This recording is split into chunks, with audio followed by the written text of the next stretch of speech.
Hello everyone and welcome to this video. Now today I'm going to be starting a little mini series. I'm going to do a kind of 5-part sort of series on my channel where I'm going to be going through my personal top 50 favourite albums of all time. So with these albums here, I'm not claiming these are the best of all time, like the top 50 best of all time. They're just my kind of personal favourites.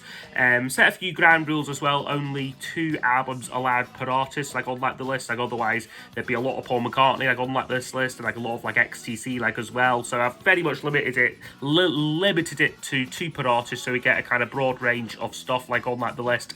And also just worth noting as well, you know, like this is very much just how I feel like as of October 2025, like because my music taste is always changing, like and like evolving, and even like there's some albums like on like this list were either came out just this year or like I just discovered like this year. So I'm always kind of like discovering like new stuff. So yeah, like if I did this video again like in say 10 years time, perhaps like, you know, like the list would probably be quite different. And certainly I know that if I did this list 10 years previously, it would well, to be fair, I probably would struggle to pull a list like this together, like so narrow was like my music taste like back then. So yeah, thought it would be a fun like video to do top 50. So in this video I'm going to be counting down 50 through to 41 on the list, and then just as and when I feel like it, I'll although probably like over like the next like couple of weeks, I'd say like I will count us down to my my top 10 and my number 1 favorite album of all time. So yeah, we'll just get cracking like with like the list. Like yeah, so I thought I'd split it up so I could maybe talk about the albums in a little bit more detail, perhaps, like I'm not just rushing through them, and also yeah, like I can play like a wee clip like from each album just so you get an idea like of what like they're all about, like as well, like because there'll probably be some stuff in here like you might not be familiar with, but also like some sort of classic albums like as well feature too. So yeah, we'll just get started with the list at number 50. I see you crying, I want to kill your friends.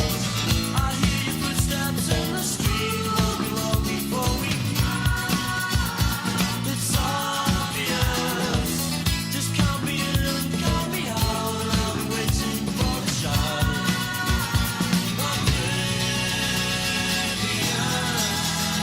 Which number 50 for me is Aztec Camera and the album Highland Hard Rain here. Aztec Camera, great kind of Scottish indie pop jangle band from like the early 80s, or like sort of like what formed like in like the early 80s. Like I'm Scottish myself, you might not be able to tell like by like my accent, but like so anything that is Scottish, I'm kind of drawn to sort of thing, like to like some degree, and like yeah, like Aztec Camera were just one of many bands in kind of Scotland in the early 80s who were kind of who like were just sort of like forming and making some great youthful exciting music. Definitely Orange Juice were probably like the big band like off like that kind of movement, and Aztec Camera were on, there was a label called Postcard Records, and Aztec Camera were on Postcard, and I think they released a couple of singles, but then they got quite quickly snapped up by Rough Trade, who they released like this debut album on in 1983 here. And this is just a great collection of songs. I mean, Roddy Frame, he was young on this album. I think he was 18 when he wrote like these songs, and they're just, he's like wise beyond his years really, like as a songwriter. The songs are catchy, they're clever, very listenable as well. Like I love, like there's a lot of great like acoustic guitar work like on this album, particularly like on like the single like Oblivious, which I guess if you were like around like at like the time, you probably like remember that one.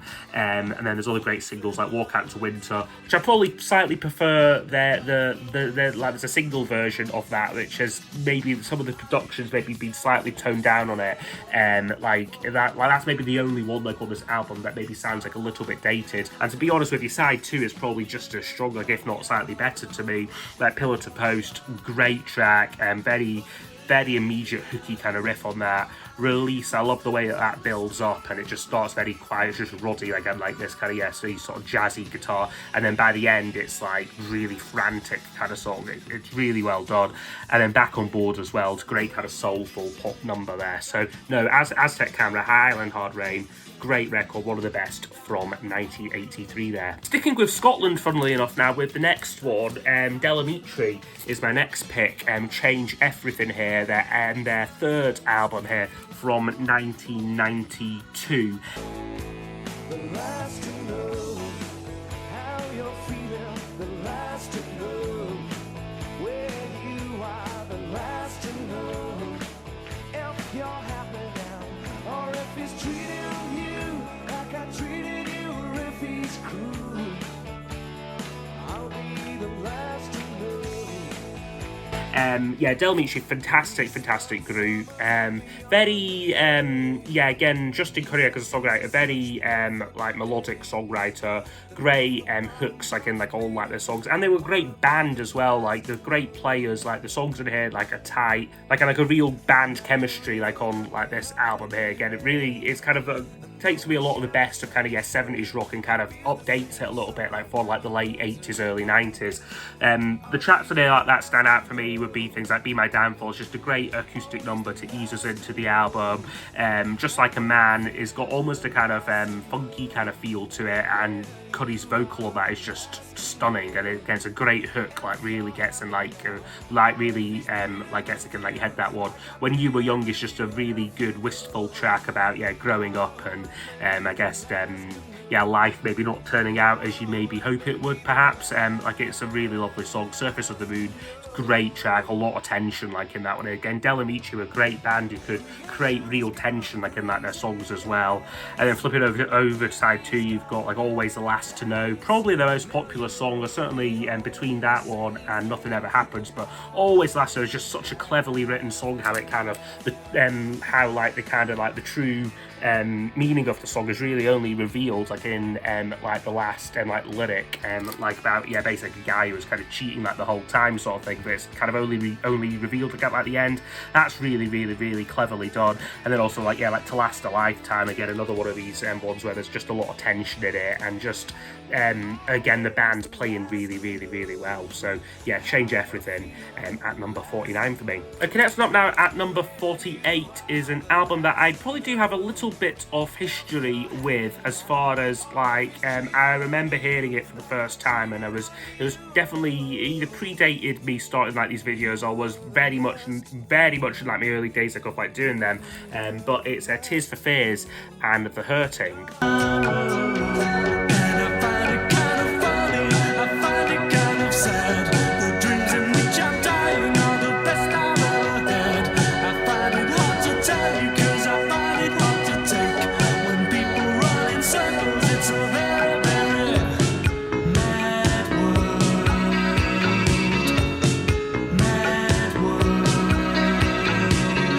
Which, like, I remember with this album, my parents had a load of CDs that they were kind of getting rid of, and they just, like, taking up too much room, so they were going to get rid of, like, a load of them.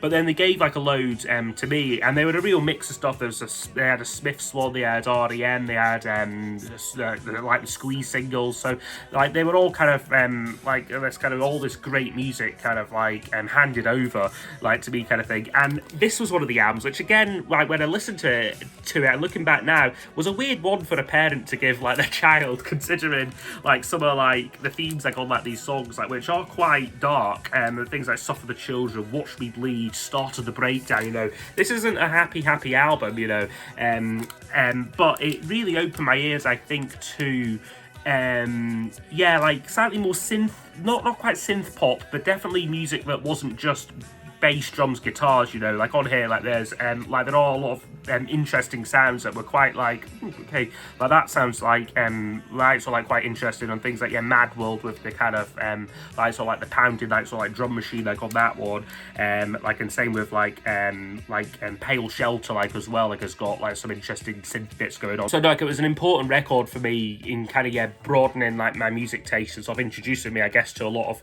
like the kind of like the 80s stuff, like a New order, like, as well, possibly, like, came through, like, this album, like, for me, like, as well. And it is just a brilliant record. It is Tears for Fears' best album by far. I think they are a good band, Tears for Fears, and I'm certainly not a massive fan of them, or like, certainly as big a fan as the hardcore fans are, because I don't really rate songs from The Big Chair. I think is a bit of a patchy album. Sowing the Seeds of Love, bit of a patchy album, but this one is near enough a masterpiece. So yeah, The Hurtin', Tears for Fears at number 47 for me. No, sorry, that was number 48 there, Tears for Fears, The Hurtin'. Number 47, I'm going for The Lilac Time and Astronauts. Someone asking, are you there? We've been here for so long. We would never feel the same. Which is a much more recent discovery. Lilac Time, again, I can't remember how I got into, like, the Lilac Time, like, to be honest with you. I think it might have been a blind buy, like, off, like, their debut album, like, that I'd seen and heard maybe things about it, like, and then was like, oh, this is really good, kind of good, easy listening, kind of indie folk kind of music, that sort of thing, with a bit of jangle pop as well. But I'm choosing this album for this list because I think that they definitely developed the sound a lot more, like, on this album, and Stephen Duffy, like, in particular, had really matured, like, as a songwriter. I mean, Stephen Duffy had a really interesting career trajectory. You know, he started off basically like in, like, Duran Duran, and then quit them very early, I think before they had any success really, and then became this pop star, like, in, like, his own right. He went under the name of Tintin, and then Stephen Tintin Duffy, and had a few big hits actually, like in the mid 80s, like as Stephen Tintin Duffy. But then, you know, very quickly, I think he either got dropped or, like, the hits dried up, or he just wanted to move on from that, and then formed, like, the Lilac Time. And all their albums are really, really, really good, but this one for me, I think, just takes the biscuit because, like, I think they really find their sound, like, on here. There's touches of there's, like, some great stripped back kind of folk songs on here, things like Fortunes, just absolutely haunting songs like Fortunes, Darkness Off Her Eyes, Whispered Off Your Mind, North Kensington is just a brilliant atmospheric song, really great. But then there's other tracks on here that are have got kind of touches of kind of psychedelia, like, as well, like in Inverna Gardens is brilliant. Hats Off, Here Comes the Girl, there's all these great backwards guitars on there and that. It sounds very 60s, like, in places, this album, but not in a kind of dated, cheesy way. It sounds 60s, like, in a way that you can still imagine a band coming along now and sort of, like, throwing back, like, to, like, that kind of, like, era. And yeah, tracks like Sunshine's Daughter, like, as well, is just a great kind of very sunny kind of psychedelic sort of song. So I think, yeah, like Astronauts, like, is a brilliant album here, like, by the Lilac Time. Really underrated band. Okay, that's not now number 46 on my list. We have got REM and Murmur here.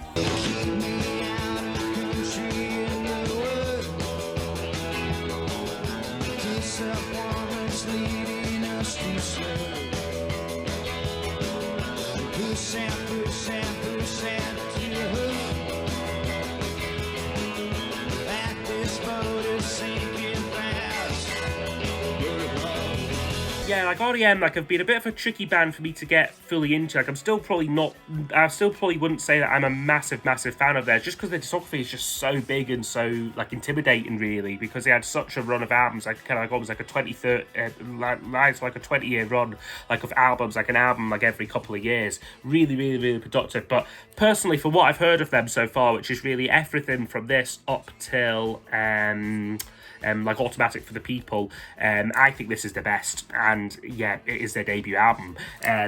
I just think there's just an energy and a kind of youthful innocence to this album that was definitely missing from some of their other albums, where they became probably the biggest alternative rock band, and, like, very quickly soon, like, after, like, I think there's maybe like one or two other albums, and then they were absolutely huge and, like, everywhere. So this album definitely has a kind of, like, a youthful, like, energy to it. On tracks like, Radio Free Europe, it's like, they just sound exciting, like, these songs for me. Pilgrimage has just got, again, some great vocal harmonies, like, on it. Laughing is great, and like, again, like, I don't mind the vocals on it. A lot of people would sort of slag off this album because a lot of the time Michael Stipe, he's kind of like murmuring basically, like you're obviously like kind of struggling to make out the vocals. But I think that is what gives this album like a really unique like kind of flavour to it. Like there's nothing really else out there that sounds like it. And then also just another favourite track, Perfect Circle, is just absolutely exquisite song. Like I heard that like on like their greatest hits, and that to me sounds like a band who've been going for at least 10 years would do a song like that, you know, really sure of themselves, but that's on their debut album. So like REM, amazing debut album here, definitely one of the best debut albums out there. Okay, next up now at number 45, we have got the Style Council and Our Favourite Shop. Are you gonna try to make this work? Or spill your beers down in the dirt? 'Cause you beans can't change, just a wild thing that's tumbling down.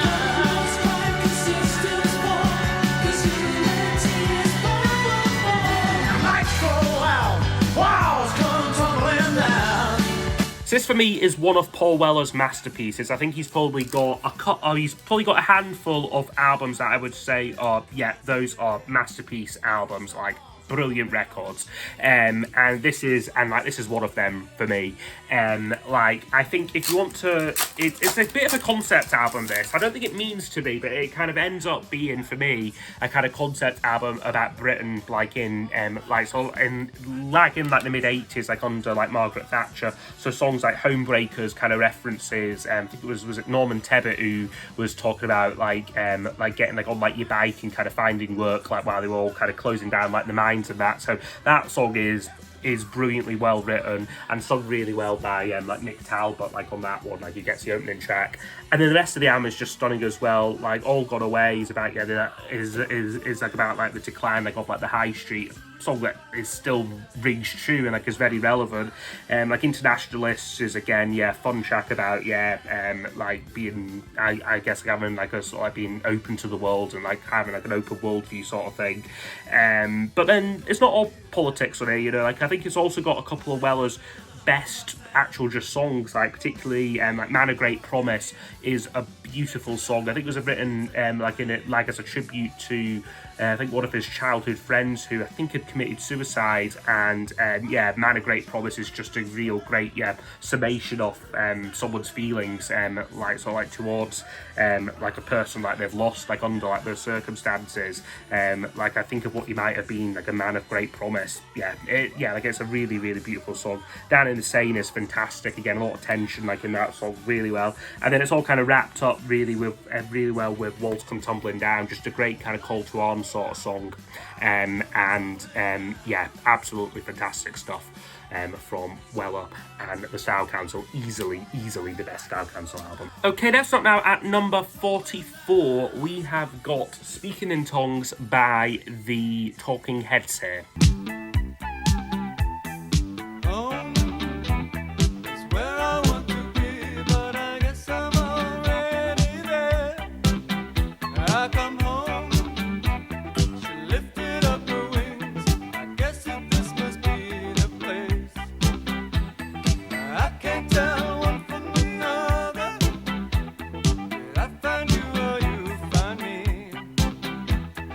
Which, Talking Heads are got a funny sort of band for me. They're kind of like, I don't love everything they've put out. I definitely wouldn't say that I'm a mega fan of theirs. Like, I do struggle with albums a little bit like, I do struggle like a little bit with albums like Remain in Light and Fear of Music. I don't adore those albums the way that other people absolutely revere those. But for me, the best two albums are the debut and this one. And I've put this one like on like the list just because I think song for song this is amazing. You know, you've got Burning Down the House, Girlfriend Is Better, Slippery People, Moon Rocks I really like even like some of like the album tracks, Moon Rocks and Pull Up the Roots have just got a great kind of just great rhythms, very danceable, very fun album. And then finishing of course with This Must Be the Place, Naive Melody, which is again for me one of the best love songs I've ever written. It's not a love song, but it just is like, you know, it just has such a warm feeling of kind of home and happiness, like that song for me. And But for me, I would say with Talking Heads though, and I think a lot of fans would agree, the best album is Stop Making Sense, like the live album. But live albums are kind of always a bit of a funny one. Do you include them on a list like this? Do you not? I guess they're technically kind of compilations of previously released material. So most people probably would class that as cheating, putting a live album on a list like this. But I think song for song, this is their best album. I just wish the production was maybe slightly more punchy, like they sort of did on the Stop Making Sense concerts. But great record though nonetheless. Okay, that's not now number 43. We return to Scotland and a band called Trash Can Sinatras and the album Cake.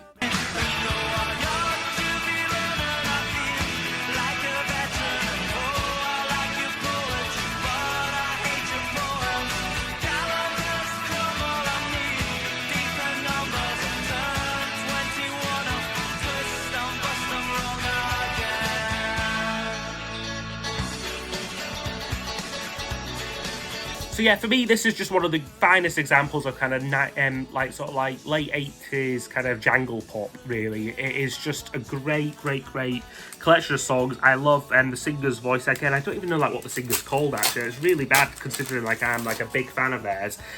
Say on the inner sleeve, anywhere. Is it John Douglas or Stephen Douglas? I think they might have been two brothers, perhaps. I think one of those is the singer. I could be wrong, but I love his voice because he just sings in his natural accent, like a Scottish accent, and it just sounds great. And when paired with some beautifully bright indie pop, things like Obscurity Knocks, Maybe I Should Drive. It's kind of these great there are kind of a lot of kind of synth strings on here, but they just suit the song so well. And then there's other material that's a bit more softer, a bit more kind of folky, kind of influence, things like Best Man's Fall and You Made Me Feel, a bit more Slow Down the Pace. But then there's other great tracks Circling the Circumference, Only Tongue Can Tell, are just so upbeat and so fantastic. They really deserved a lot more success, the Trash Can Sinatras. I think it was band name perhaps is a bit rubbish, maybe the album cover itself doesn't quite sell the album, but it is a great record, this, one of the finest Scottish albums, again, for me. Cake, from 1990, I think, or 1989, I think. This one came out, and it was produced by John Leckie, who had, I think, just produced the Stone Roses as well. So very much an indie man producer, but they just really didn't get anywhere. Okay, now start now at number 42. We've got an album made by a band I've probably, if anything, maybe soured on a little bit over the years. They probably used to be a top 10 band for me, but probably now I'd say I'd be maybe struggling to put them in my kind of top 30 kind of bands or artists. But I'm going for The Who and Who's Next. I'm here in the fields. I'm far from my meals.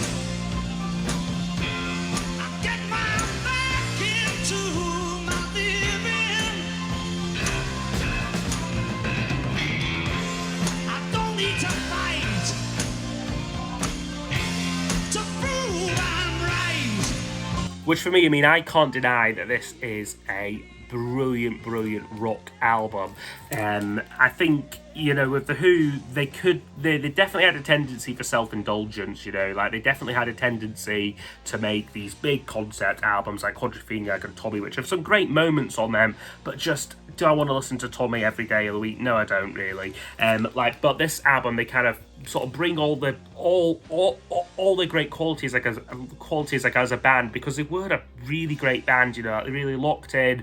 John Entwistle's bass playing just really a great foundation to the songs. Keith Moon's drumming is just absolutely stunning. There's no drummer like Keith Moon, and again, he doesn't serve the songs, but at the same time he does, because almost the songs become his drumming. His drumming becomes part of the song, and would just be they just would not be as good songs if they didn't have his drumming on them. And then Dolce's vocals are just stunning on here, as well, really powerful, assured vocals. And the songs on here are great, there's only 9 tracks on here, but for me, 9 of The Who's very best songs, between Bargain, Barbara O'Reilly, as the opener, just absolutely stunning. Again, very like ahead of its time sort of song, like with like the kind of like the sequencer like introduction on that. That's just 1971, you know. That song sounds like it's a late 70s song or like even like an 80s song, but you know, 71, and they were like using synthesizers in ways that would become hugely like influential like on like artists like sort of like outside like of like the rock genre. And then there's other great tracks like Love Ain't for Keeping's a bit more like acoustic, as is Behind Blue Eyes, and then it ends with like Won't Get Fooled Again, which it's maybe a bit long, like it's maybe a bit long, like 8.5 minutes, but it is still one of the great all-time rock songs, really. So yeah, The Who, Who's Next at number 42 for me. And last one I'm going to show for this instalment, number 41, I am going for Blondie and Parallel Lines.